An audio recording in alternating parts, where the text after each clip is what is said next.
इस लेक्चर में हम डिटेल में डिस्कस करेंगे the topic of ionization energy. So ionization energy is basically the amount of energy required to remove an electron from the valence shell of an isolated gaseous atom। अब हम इसको detail में समझते हैं कि इसका क्या मतलब है। So now let's suppose कि मेरे पास एक एटम है जिसके 3 शेल्स मौजूद हैं। अब यहाँ पर इसके लास्ट शेल यानी वैलेंस शेल में एक इलेक्ट्रॉन पड़ा है। अगर मैं इस इलेक्ट्रॉन को इस एटम से बाहर निकाल दूं तो इस इलेक्ट्रॉन को बाहर निकालने के लिए मुझे इस न्यूक्लियस और इलेक्ट्रॉन की अट्रैक्टिव फोर्सेस को ख़त्म करना होगा। उन फोर्सेस को ओवरकम करने के लिए मुझे इस इलेक्ट्रॉन को एनर्जी देनी पड़ेगी ताकि ये न्यूक्लियस की अट्रैक्टिव फोर्सेस को ओवरकम करके एटम से बाहर आ जाए। तो इस अमाउंट ऑफ एनर्जी को हम कहते हैं ionization energy। Now the important concept is why we use the word isolated gaseous atom। तो सपोज़ कि अगर हमारे पास एटम्स ग्रुप की फॉर्म में हैं जैसे कि हमें यहाँ नज़र आ रहे हैं, तो अगर मैं एक एटम के वैलेंस शेल से इलेक्ट्रॉन को बाहर निकालूंगा तो इसके साथ जो सराउंडिंग नेबरिंग एटम्स हैं वो इसकी इलेक्ट्रॉनिक डिस्ट्रीब्यूशन को और आयोनाइजेशन एनर्जी की वैल्यू को अफेक्ट करेंगे।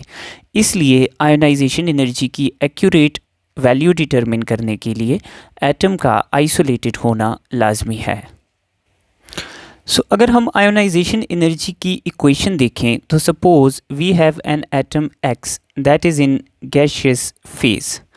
हमने इस एटम में से एक इलेक्ट्रॉन को बाहर निकाल दिया, तो एक इलेक्ट्रॉन बाहर जाने की वजह से ये जो एटम X है इसके अंदर number of protons number of electron से ज़्यादा हो जाएगा। फॉर एग्ज़ाम्पल इस एटम में अगर 11 प्रोटॉन्स थे और 11 इलेक्ट्रॉन्स थे, तो अगर मैंने आयोनाइजेशन के प्रोसेस में एक इलेक्ट्रॉन बाहर निकाल दिया तो अब इसके अंदर नंबर ऑफ़ इलेक्ट्रॉन्स 11 से कम होकर 10 हो जाएंगे। इस केस में हमारे पास number of protons becomes more than the number of electrons. Therefore हमारे पास आयोनाइजेशन के बाद एटम कन्वर्ट हो जाएगा into positive gaseous ion. Now जब हम किसी न्यूट्रल एटम के अंदर से इलेक्ट्रॉन को रिमूव करके उसको यूनिपॉजिटिव गैशियस आयन में कन्वर्ट करते हैं, इस प्रोसेस को हम कहते हैं फर्स्ट आयोनाइजेशन एनर्जी, यानी इस एटम में से पहला इलेक्ट्रॉन हमने निकाला है। अब लाजमी नहीं है कि हम एक एटम में से एक इलेक्ट्रॉन निकाल सकते हैं। We can remove a number of electrons from a single atom. Now suppose कि मैं इसी एटम के अंदर से दूसरा इलेक्ट्रॉन बाहर निकालूंगा। अब जो मैं दूसरा इलेक्ट्रॉन बाहर निकालूंगा वो इस न्यूट्रल एटम से बाहर नहीं निकलेगा, बल्कि दूसरा इलेक्ट्रॉन इस पॉजिटिव गैशियस आयन से बाहर निकलेगा, क्योंकि एक इलेक्ट्रॉन निकलने के बाद एटम कन्वर्ट हो जाता है इनटू पॉजिटिव गैशियस आयन। अब मैं लिखूंगा यहाँ पे कि पॉजिटिव गैशियस आयन, इसमें से मैं एक और इलेक्ट्रॉन बाहर निकालने जा रहा हूँ। तो जब इसमें से दूसरा इलेक्ट्रॉन बाहर निकल जाएगा तो ये कन्वर्ट हो जाएगा into X di positive gaseous ion. Now जब हम पॉजिटिव गैशियस आयन में से इलेक्ट्रॉन निकालते हैं तो ये कन्वर्ट होता है डाई पॉजिटिव गैशियस आयन में, और इस प्रोसेस को हम कहते हैं सेकेंड आयोनाइजेशन एनर्जी। इसी तरह जब मैं डाई पॉजिटिव गैशियस आयन में से एक और इलेक्ट्रॉन निकालूंगा तो it will get converted into tri positive gaseous ion. Now इस प्रोसेस को हम कहेंगे थर्ड आयोनाइजेशन एनर्जी। यूँ हमारे पास ionization energy first, second, third और सो ऑन चलती जाती है। नाउ यहाँ पर इम्पॉर्टेंट कॉन्सेप्ट ये है कि अगर हम आयोनाइजेशन एनर्जीज़ को कंपेयर करें, like first ionization energy, second ionization energy and third ionization energy, तो इसमें से किस आयोनाइजेशन एनर्जी की वैल्यू सबसे बड़ी होगी? तो अगर हम फर्स्ट आयोनाइजेशन एनर्जी की बात करें तो फर्स्ट आयोनाइजेशन में हम एक न्यूट्रल एटम के अंदर से इलेक्ट्रॉन निकाल रहे हैं, तो न्यूट्रल एटम से इलेक्ट्रॉन निकालना रिलेटिवली आसान है। अब अगर हम सेकेंड आयोनाइजेशन एनर्जी की बात करें तो सेकेंड आयोनाइजेशन एनर्जी में हम एक पॉजिटिव आयन से इलेक्ट्रॉन निकाल रहे हैं। तो पॉजिटिव आयन में मसला ये है कि पॉजिटिव चार्ज डोमिनेंट है और इसकी वजह से जो पॉजिटिव डोमिनेंट चार्ज है ये इलेक्ट्रॉन्स को ज़्यादा स्ट्रॉन्गली होल्ड करके रखता है, तो इसलिए दूसरे इलेक्ट्रॉन को निकालना ज़्यादा मुश्किल है। इसी तरह अगर मैं तीसरा इलेक्ट्रॉन निकालूंगा तो तीसरे इलेक्ट्रॉन को निकालना मज़ीद मुश्किल हो जाएगा, क्योंकि तीसरा इलेक्ट्रॉन डाई पॉजिटिव आयन से निकलेगा जिस पे काफ़ी ज़्यादा पॉजिटिव चार्ज है और ये पॉजिटिव चार्ज इलेक्ट्रॉन को आसानी से बाहर नहीं जाने देगा। Therefore first ionization energy has smallest value followed by second ionization energy followed by third ionization energy and so on. अब इसकी हम एक एग्जांपल ले लेते हैं मैग्नीशियम से। अगर हम मैग्नीशियम एटम की बात करें हम गैशियस मैग्नीशियम एटम से जब फर्स्ट इलेक्ट्रॉन निकाल के इसको कन्वर्ट करते हैं इनटू मैग्नीशियम पॉजिटिव आयन, इस प्रोसेस को हम कहते हैं first ionization energy of magnesium. अगर हम इसकी वैल्यू देखें तो इसकी फर्स्ट आयोनाइजेशन एनर्जी की वैल्यू है 738 किलो जाउल पर मोल। नाउ अगर हम मैग्नीशियम की सेकेंड आयोनाइजेशन करें यानी पॉजिटिव गैशियस मैग्नीशियम आयन से एक और इलेक्ट्रॉन को बाहर निकालें और इसको कन्वर्ट करें into 2 positive magnesium gaseous ion, तो हमारे पास ज़्यादा अमाउंट ऑफ एनर्जी रिक्वायर्ड होगी विच इज़ 1451 किलो जाउल पर मोल। यूँ हमारे पास जैसे जैसे हम मज़ीद इंक्रीज़ करते हैं आयोनाइजेशन का प्रोसेस तो हमारे पास ज़्यादा से ज़्यादा अमाउंट ऑफ एनर्जी रिक्वायर्ड होगी। Now we see the different factors, यानी वो कौन कौन से फैक्टर्स हैं जो आयोनाइजेशन एनर्जी की वैल्यू को अफेक्ट करते हैं। The first factor that we have is the size of atom. अगर हम साइज़ की बात करें तो सपोज़ मेरे पास एक छोटा और एक बड़ा एटम है। अब छोटे एटम से इलेक्ट्रॉन को निकालना बड़े एटम के मुकाबले में थोड़ा सा मुश्किल है। उसकी रीज़न ये है कि छोटे एटम का जो इलेक्ट्रॉन है it is closer to the nucleus और बड़े एटम का जो इलेक्ट्रॉन है it is further away from the nucleus. तो छोटे एटम में जब इलेक्ट्रॉन न्यूक्लियस के क्लोज़ होगा तो इसको निकालना मुश्किल होगा और इसकी आयोनाइजेशन एनर्जी ज़्यादा होगी। और बड़े एटम में चूँकि इलेक्ट्रॉन न्यूक्लियस से दूर है तो इसको हमारे पास निकालना थोड़ा सा इजी होगा, तो ionization energy will have a low value. It means कि ionization energy is inversely proportional to size, यानी अगर एटम का साइज़ बड़ा है तो इसकी आयोनाइजेशन एनर्जी की वैल्यू कम होगी और अगर एक एटम का साइज़ छोटा है तो इसकी आयोनाइजेशन एनर्जी की वैल्यू ज़्यादा होगी। The second factor that affects the value of ionization energy is effective nuclear charge. Now previously हमने ये स्टडी किया था कि effective nuclear charge हमारे पास वो फोर्स होती है जो हमारे पास वैलेंस यानी लास्ट शेल के इलेक्ट्रॉन्स एक्सपीरियंस करते हैं। Now usually small sized atoms में इफ़ेक्टिव न्यूक्लियर चार्ज ज़्यादा होता है, यानी न्यूक्लियस की जो फोर्स है वो लास्ट इलेक्ट्रॉन तक ज़्यादा इफ़ेक्टिवली पहुंचती है, जबकि बड़े एटम्स में यूजुअली इफ़ेक्टिव न्यूक्लियर चार्ज कम होता है, यानी न्यूक्लियस की फोर्स लास्ट इलेक्ट्रॉन्स तक पहुंचते पहुंचते काफ़ी वीक हो जाती है। इसलिए अगर इफ़ेक्टिव न्यूक्लियर चार्ज ज़्यादा होगा जैसा कि छोटे एटम्स में तो इलेक्ट्रॉन को बाहर निकालना मुश्किल होगा, और अगर इफ़ेक्टिव न्यूक्लियर चार्ज कम होगा जैसा कि बड़े एटम्स में तो इलेक्ट्रॉन को बाहर निकालना आसान होगा। Effective nuclear charge is directly proportional to ionization energy, यानी अगर इफ़ेक्टिव न्यूक्लियर चार्ज की वैल्यू ज़्यादा है तो इलेक्ट्रॉन ज़्यादा स्ट्रॉन्गली होल्ड होगा और इसकी आयोनाइजेशन करना मुश्किल है, ज़्यादा एनर्जी रिक्वायर्ड होगी इसको बाहर निकालने के लिए। और अगर इफ़ेक्टिव न्यूक्लियर चार्ज कम होगा तो हमारे पास इलेक्ट्रॉन को बाहर निकालना आसान होगा, हमें कम एनर्जी दे के इलेक्ट्रॉन को बाहर निकालना पड़ेगा। Effective nuclear charge is directly proportional to ionization energy. The third and very important factor that affects the ionization energy is the screening. Screening का मतलब है कि हमारे पास न्यूक्लियस की फोर्सेस को वैलेंस शेल के इलेक्ट्रॉन के लिए बीच वाले यानी जो इंटरवीनिंग इलेक्ट्रॉन हैं जो कि न्यूक्लियस और लास्ट शेल के दरमियान मौजूद हैं, वो कितना इफ़ेक्टिवली बाहर के इलेक्ट्रॉन को न्यूक्लियस की फोर्सेस से शील्ड करते हैं या स्क्रीन करते हैं।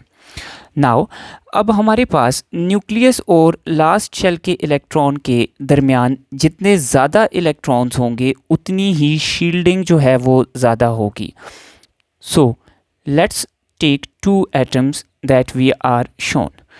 अब पहले एटम में हमारे पास न्यूक्लियस और लास्ट शेल के इलेक्ट्रॉन के बीच में 2 इलेक्ट्रॉन्स आ रहे हैं, जबकि इस एटम में हमारे पास न्यूक्लियस और लास्ट शेल के इलेक्ट्रॉन के दरमियान 10 इलेक्ट्रॉन्स आ रहे हैं। यानी पहले एटम में स्क्रीनिंग कम है, तो इसका मतलब है कि न्यूक्लियस लास्ट शेल के इलेक्ट्रॉन को स्ट्रांगली होल्ड करेगा। दूसरे एटम में स्क्रीनिंग ज़्यादा है, यानी अंदर ज़्यादा इलेक्ट्रॉन्स हैं, तो न्यूक्लियस की फोर्सेस लास्ट इलेक्ट्रॉन तक पहुंचते पहुंचते वीक हो जाएंगी, तो न्यूक्लियस इस इलेक्ट्रॉन को इतना स्ट्रांगली होल्ड नहीं करेगा। तो यानी जिस एटम में स्क्रीनिंग कम होगी, न्यूक्लियस इलेक्ट्रॉन को ज़्यादा स्ट्रांगली होल्ड करेगा, इसको बाहर निकालना मुश्किल होगा और इसकी आयोनाइजेशन एनर्जी ज़्यादा होगी। जबकि इस एटम में स्क्रीनिंग ज़्यादा है, ज़्यादा इलेक्ट्रॉन्स हैं जो न्यूक्लियस की फोर्सेस से लास्ट शेल के इलेक्ट्रॉन को शील्ड कर रहे हैं। सो लास्ट शेल का इलेक्ट्रॉन लूजली बाउंड होगा, इसको निकालना आसान होगा और आयोनाइजेशन एनर्जी कम होगी। So it means that screening is inversely proportional to ionization energy. तो जिस एटम में स्क्रीनिंग या शील्डिंग ज़्यादा होगी उसमें आयोनाइजेशन एनर्जी कम होगी, लास्ट शेल के इलेक्ट्रॉन को निकालना आसान होगा। जबकि जिस एटम में शील्डिंग कम होगी या वीक होगी उसमें न्यूक्लियस स्ट्रांगली होल्ड करेगा इलेक्ट्रॉन्स को और इनको निकालना मुश्किल होगा। Therefore ionization energy will have a large value. The fourth factor that affects the value of ionization energy is the nature of orbital. यानी हम जिस ऑर्बिटल के अंदर से इलेक्ट्रॉन निकाल रहे हैं उसकी क्या नेचर है। सो बेसिकली हमारे पास 4 डिफरेंट ऑर्बिटल्स हैं, S, P, D and F।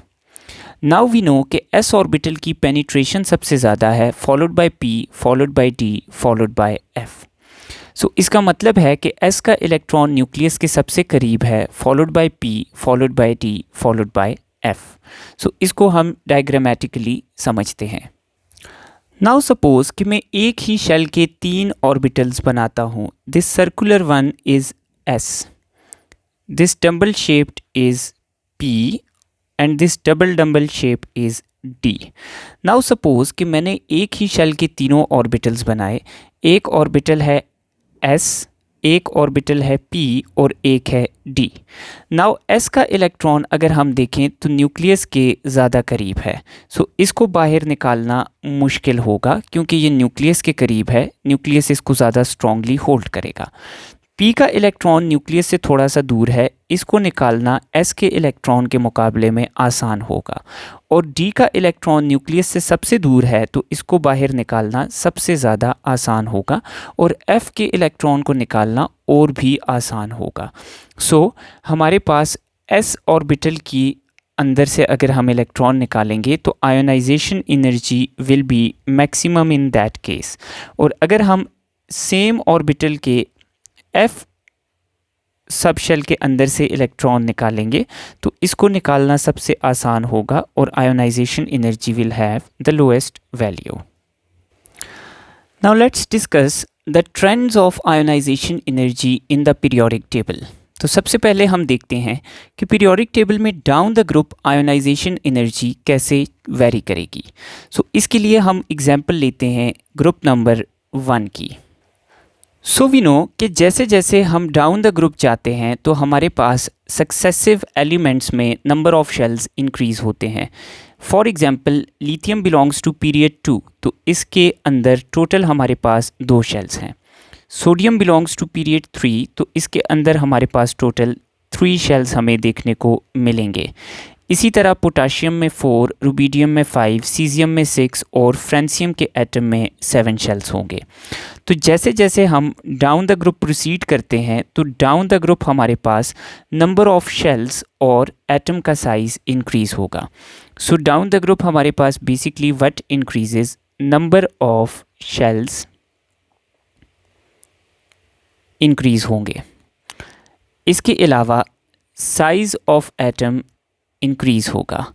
अब चूंकि नंबर ऑफ शेल्स इंक्रीज़ होंगे तो इट मीन्स कि हमारे पास लास्ट इलेक्ट्रॉन की स्क्रीनिंग भी हमारे पास इंक्रीज़ हो जाएगी, यानी नंबर ऑफ शेल ज़्यादा होने की वजह से लास्ट इलेक्ट्रॉन तक न्यूक्लियस की फोर्सेस वीक हो जाएंगी। तो इन तीनों इफ़ेक्ट्स की वजह से जैसे जैसे हमारे पास डाउन द ग्रुप हम जाएंगे तो साइज़ बड़ा होगा, नंबर ऑफ शेल्स भी इंक्रीज़ होंगे और स्क्रीनिंग भी इंक्रीज़ होगी। सो अल्टीमेटली इलेक्ट्रॉन को बाहर निकालना आसान हो जाएगा, तो आयोनाइजेशन एनर्जी की वैल्यू डिक्रीज़ होगी।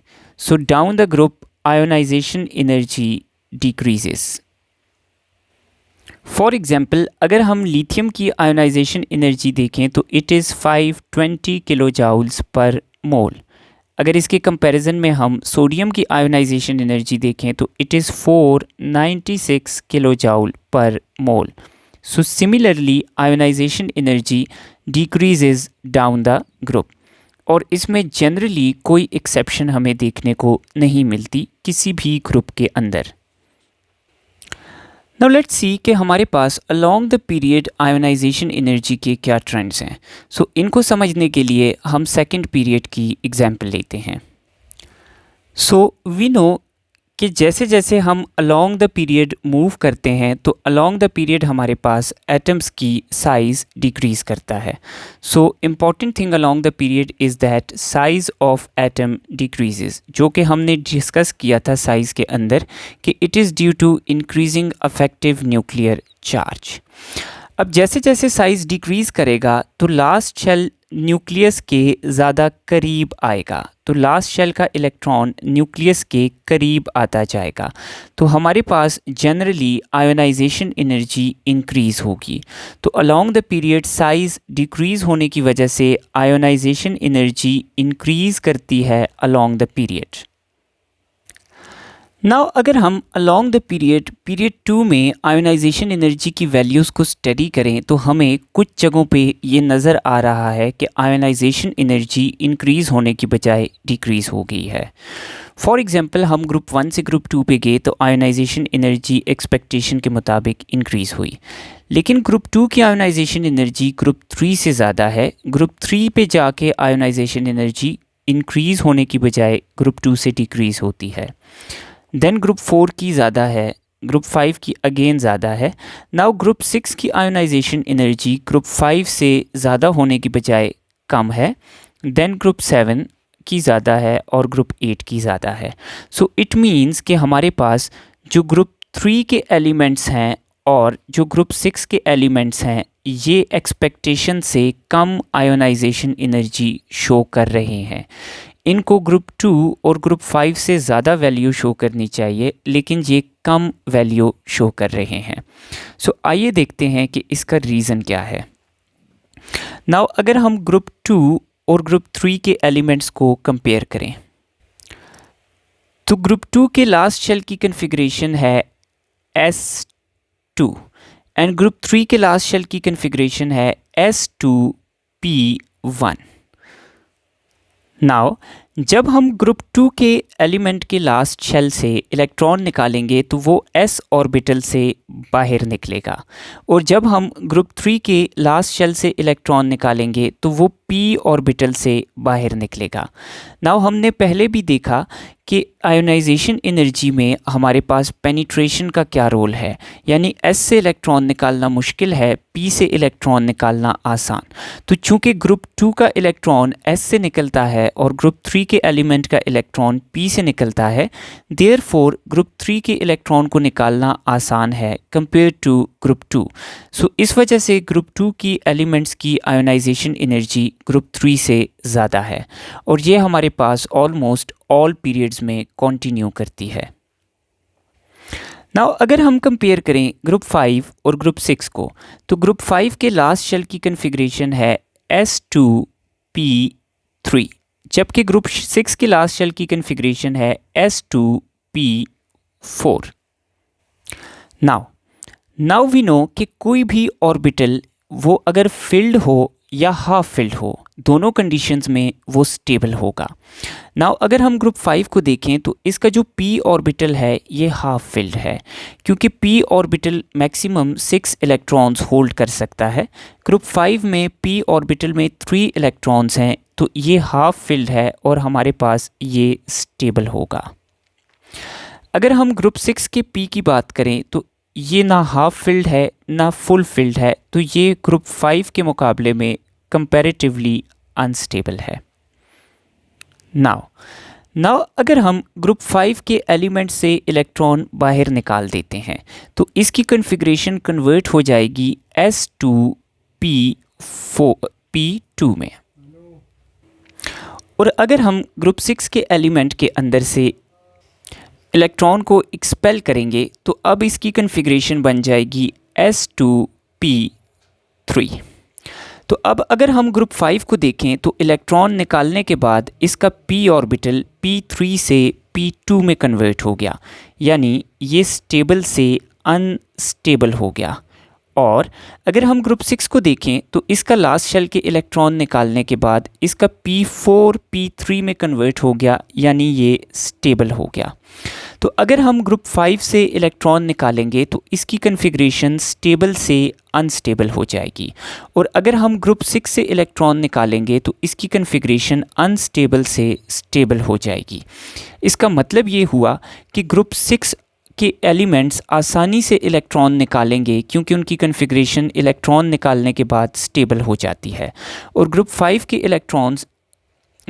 के एलिमेंट्स इलेक्ट्रॉन आसानी से नहीं निकालेंगे क्योंकि इनकी कन्फिग्रेशन इलेक्ट्रॉन निकालने के बाद स्टेबल से अनस्टेबल हो जाती है।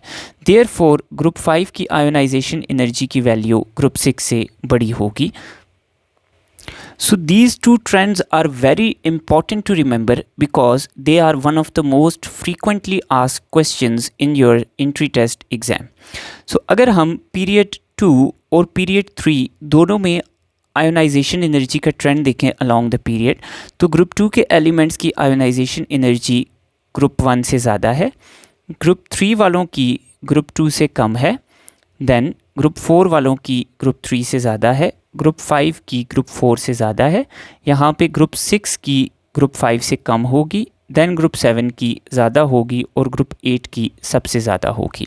सो कीप इन माइंड कि ग्रुप 3 और ग्रुप 6 के एलिमेंट्स अपनी एक्सपेक्टेशन से कम आयोनाइजेशन एनर्जी शो करते हैं। नाउ सपोज़ कि मुझे एंट्री टेस्ट में क्वेश्चन आया और 4 एलिमेंट्स दे दिए, oxygen, nitrogen, beryllium and boron. अब मुझसे पूछा कि किसकी आयोनाइजेशन एनर्जी सबसे ज़्यादा है। सो सबसे पहले मैं इनके ग्रुप्स देखूंगा। So beryllium is group 2, boron is group 3, nitrogen is group 5 and oxygen is group 6। So हमारे पास ग्रुप 2 की आयोनाइजेशन एनर्जी ग्रुप 3 से ज़्यादा है एंड ग्रुप 5 की आयोनाइजेशन एनर्जी ग्रुप 6 से ज़्यादा है। तो सबसे ज़्यादा आयोनाइजेशन एनर्जी नाइट्रोजन की होगी और सबसे कम आयोनाइजेशन एनर्जी हमारे पास बोरॉन की होगी। Now, having studied all the detail about ionization energy, let's see the applications of ionization energy. So, सबसे पहली application है metallic character. So, ionization energies की वैल्यू की मदद से हम किसी भी substance के metallic character को define कर सकते हैं, और ये question बहुत frequently पूछा गया है कि what is index to metallic character. So, ionization energy is an index to metallic character. Now we know कि हमारे पास metals lie at extreme left of periodic table और non-metals lie at extreme right of periodic table. So, इसका मतलब है कि हमारे पास जो extreme left वाले elements हैं उनके sizes बड़े होंगे और जो extreme right पे मौजूद हैं उनके sizes छोटे होंगे, क्योंकि along the period size decrease करेगा।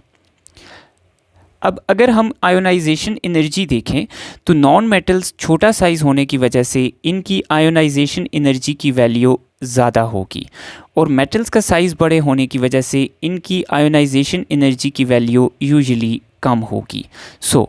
सो अगर हमें दो एलिमेंट्स दिए हैं, एक की आयोनाइजेशन एनर्जी ज़्यादा है और एक की आयोनाइजेशन एनर्जी कम है, सो इट मीन्स कि ज़्यादा आयोनाइजेशन एनर्जी वाला सब्सटेंस हमारे पास नॉन मेटल होगा और कम आयोनाइजेशन एनर्जी वाला एलिमेंट हमारे पास मेटल होगा। अब हम जैसे जैसे डाउन द ग्रुप जाते हैं तो हमारे पास मेटालिक कैरेक्टर इंक्रीज़ करता है। इसका मतलब है कि down the group ionization energy भी डिक्रीज़ करती है और मेटालिक कैरेक्टर भी इंक्रीज़ करता है। तो हमारे पास जितनी छोटी आयोनाइजेशन एनर्जी की वैल्यू होगी उतना मेटालिक कैरेक्टर ज़्यादा होगा और जितनी बड़ी आयोनाइजेशन एनर्जी की वैल्यू होगी उतना नॉन मेटालिक कैरेक्टर हमारे पास ज़्यादा होगा। The second application of ionization energy is determination of reducing power of an element. So I suppose कि मेरे पास एक एलिमेंट है जिसकी आयोनाइजेशन एनर्जी की वैल्यू कम है और एक और एलिमेंट है जिसकी आयोनाइजेशन एनर्जी की वैल्यू ज़्यादा है। जिसकी आयोनाइजेशन एनर्जी की वैल्यू कम है उसके बारे में मैं ये अंदाज़ा लगा सकता हूँ कि इस एटम का हमारे पास साइज़ बड़ा है, क्योंकि बड़े साइज़ वालों की आयोनाइजेशन एनर्जी लो होती है। जिसकी आयोनाइजेशन एनर्जी कम होगी उसका साइज़ बड़ा होगा और जिस एलिमेंट की आयोनाइजेशन एनर्जी ज़्यादा है उसका साइज़ स्मॉल होगा। इसके बारे में मैं ये कह सकता हूँ कि इसका साइज़ छोटा है। नाउ अब जिस एलिमेंट का साइज़ बड़ा है और आयोनाइजेशन एनर्जी कम है उसके लिए इलेक्ट्रॉन डोनेट करना आसान है। अगर ये आसानी से इलेक्ट्रॉन डोनेट करेगा तो ये दूसरे सब्सटेंस को आसानी से रिड्यूस करेगा। तो अगर आयोनाइजेशन एनर्जी कम होगी इसका मतलब है कि साइज़ बड़ा है तो इलेक्ट्रॉन डोनेट करना आसान है, यानी हमारे पास जो रिड्यूसिंग पावर है वो हमारे पास ज़्यादा होगी। और अगर हमारे पास एक एलिमेंट की आयोनाइजेशन एनर्जी ज़्यादा है तो इसका मतलब है उसका साइज़ छोटा है। तो अगर साइज़ छोटा है तो इसके लिए इलेक्ट्रॉन डोनेट करना मुश्किल होगा। तो जब ये इलेक्ट्रॉन डोनेट नहीं करेगा आसानी से तो ये दूसरे को रिड्यूस नहीं कर सकेगा, तो इसका मतलब है कि इसकी रिड्यूसिंग पावर कम होगी। अब अगर हम इस बात को मेटल्स और नॉन मेटल्स पे लेके जाएं तो मेटल्स के साइजेस बड़े होते हैं यूजुअली, इनकी आयोनाइजेशन एनर्जी कम होती है, therefore metals have strong reducing power. Metals are usually reducing agents. और अगर हम नॉन मेटल्स पे जाएं तो नॉन मेटल्स के साइजेस छोटे होंगे, आयोनाइजेशन एनर्जी ज़्यादा होगी और रिड्यूसिंग पावर कम, जबकि ऑक्सीडाइजिंग पावर ज़्यादा होगी। देयरफॉर हमारे पास ये नॉन मेटल्स की कैरेक्टरिस्टिक्स आ जाती हैं। The third application of ionization energy is bonding. हमें आयोनाइजेशन एनर्जी की वैल्यूज़ से बॉन्डिंग के बारे में भी आइडिया होता है। सपोज़ कि मुझे दो एटम्स मिले हैं, एटम ए और एटम बी। नाउ सपोज़ कि मेरे पास एटम ए की आयोनाइजेशन एनर्जी की वैल्यू है 1400 और एटम बी की आयोनाइजेशन एनर्जी की वैल्यू है 1500। अब इन दोनों आयोनाइजेशन एनर्जीज़ की अगर मैं वैल्यू देखूं तो दोनों वैल्यूज़ अच्छी खासी ज़्यादा हैं। इसका मतलब ये हुआ कि दोनों एलिमेंट्स हमारे पास नॉन मेटल्स हैं क्योंकि इनकी आयोनाइजेशन एनर्जीज़ की वैल्यू ज़्यादा है। अगर ये हमारे पास नॉन मेटल्स हैं तो हमें इनकी आयोनाइजेशन एनर्जी से ये पता चलेगा कि नॉन मेटल्स एक दूसरे के साथ कोवलेंट बॉन्ड बनाते हैं। ए और बी एक दूसरे के साथ कोवलेंट बॉन्ड बनाएंगे।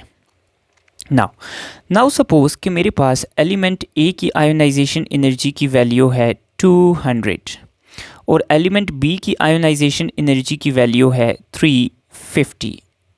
नाउ अगर मैं दोनों वैल्यूज़ को देखूं तो दोनों वैल्यूज़ हमारे पास छोटी हैं, यानी आयोनाइजेशन एनर्जी कम है। तो हमें आयोनाइजेशन एनर्जी के बारे में ये पता है कि metals usually have low ionization energy. तो अगर हमारे पास दोनों की आयोनाइजेशन एनर्जी कम है तो इससे हमें ये आइडिया होगा कि दोनों एलिमेंट्स मेटल्स हैं। तो अगर हम मेटल्स के बारे में बात करें तो दो मेटल्स एक दूसरे के साथ बॉन्ड नहीं बनाएंगे। देन थर्डली, सपोज कि एलिमेंट ए की आयोनाइजेशन एनर्जी की वैल्यू है 500 जबकि एलिमेंट बी की आयोनाइजेशन एनर्जी की वैल्यू है 1800। तो एलिमेंट ए की आयोनाइजेशन एनर्जी की वैल्यू कम है, जिससे हमें ये आइडिया होगा कि हमारे पास element A is a metal. जबकि एलिमेंट बी की आयोनाइजेशन एनर्जी की वैल्यू ज़्यादा है, तो इससे हमें ये आइडिया होगा कि element B is a non metal. So इनकी आयोनाइजेशन एनर्जीज देख के हमें ये आइडिया होगा कि ए मेटल है और बी नॉन मेटल। तो अब जब ये एक दूसरे के साथ बॉन्ड बनाएंगे तो ये हमारे पास आयनिक बॉन्ड बनाएंगे। सो यूँ हमारे पास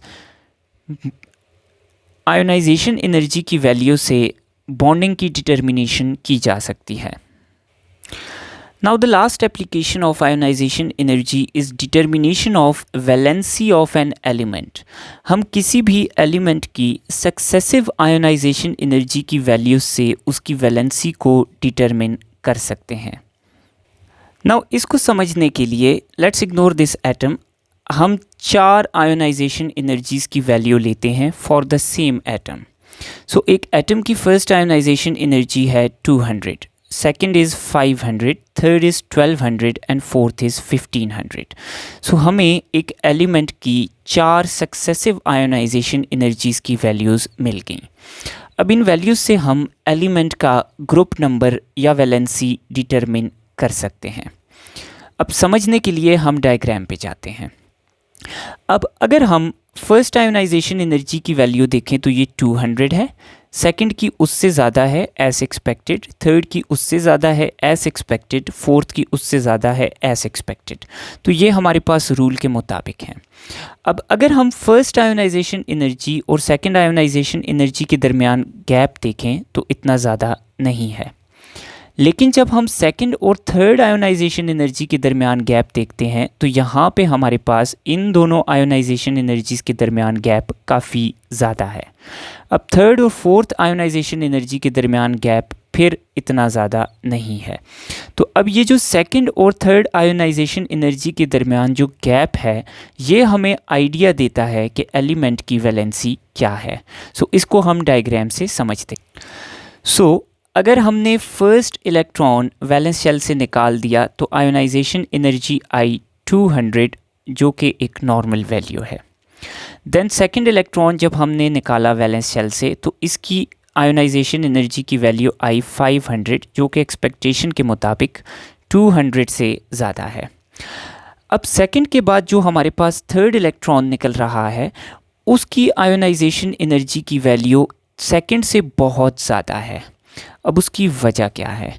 उसकी वजह यह है कि जो सेकंड इलेक्ट्रॉन निकल रहा था वो हमारे पास वैलेंस शेल से बाहर आ रहा था, लेकिन जो हम थर्ड इलेक्ट्रॉन बाहर निकालेंगे वो वैलेंस शेल की बजाय सेकंड लास्ट शेल से निकालेंगे। तो इस वजह से सेकंड और थर्ड आयोनाइजेशन एनर्जी में काफ़ी बड़ा गैप आ रहा है कि सेकंड इलेक्ट्रॉन लास्ट शेल से निकल रहा है जबकि third electron second last shell से निकल रहा है। इसलिए इसकी आयोनाइजेशन एनर्जी की वैल्यू काफ़ी बड़ी आ रही है और सेकंड और थर्ड आयोनाइजेशन एनर्जी में काफ़ी गैप आ रहा है। सो इससे हमें ये आइडिया हुआ कि इस एटम के वैलेंस शेल में सिर्फ 2 इलेक्ट्रॉन्स थे, तो ये हमारे पास ग्रुप 2 का एलिमेंट होगा। सो इन आयोनाइजेशन एनर्जीज़ की वैल्यू पे हमें इस तरह का क्वेश्चन भी आ सकता है कि हमारे पास ये किस एलिमेंट की आयोनाइजेशन एनर्जीज़ हो सकती हैं। सो अगर हम देखें तो फर्स्ट की वैल्यू कम है, सेकंड की ज़्यादा है, सेकंड से थर्ड की बहुत ज़्यादा है। तो इसका मतलब है कि थर्ड इलेक्ट्रॉन लास्ट शेल की बजाय सेकंड लास्ट से निकलेगा। तो इस एलिमेंट के लास्ट शेल में सिर्फ 2 इलेक्ट्रॉन्स हैं, सो ये सेकंड ग्रुप का यानी मैग्नीशियम होगा। सो इसी तरह हम एक और क्वेश्चन अटैम्प्ट करते हैं। हमें एक एलिमेंट की 4 आयोनाइजेशन एनर्जीज़ की वैल्यू मिली। फर्स्ट वैल्यू है 500, सेकंड वैल्यू है 700, थर्ड वैल्यू है 900 और फोर्थ वैल्यू है 2100। अब हमसे पूछा है कि हमारे पास ये कौन सा एलिमेंट है, मैग्नीशियम, एल्युमिनियम, सोडियम या कार्बन। तो अब अगर हम देखें तो फर्स्ट आयोनाइजेशन एनर्जी की वैल्यू कम है, सेकंड की उससे थोड़ी सी ज़्यादा है, थर्ड की उससे और ज़्यादा है, लेकिन थर्ड और फोर्थ वैल्यू में बहुत ज़्यादा गैप आ रहा है। इसका मतलब ये है कि इस एलिमेंट के जो पहले 3 इलेक्ट्रॉन है ये वैलेंस शेल से निकल रहे हैं और जो चौथा इलेक्ट्रॉन है ये सेकंड लास्ट शेल यानी पेनल्टीमेट शेल से बाहर आ रहा है। सो इसका मतलब ये हुआ कि इस एलिमेंट के लास्ट शेल में सिर्फ 3 इलेक्ट्रॉन है, तो ये थर्ड ग्रुप का मेंबर है, सो ये एल्युमिनियम है। सो यूँ हम आयोनाइजेशन एनर्जीज़ की वैल्यूज़ से वैलेंसी भी गैस कर सकते हैं। That's all for ionization energy. Thank you.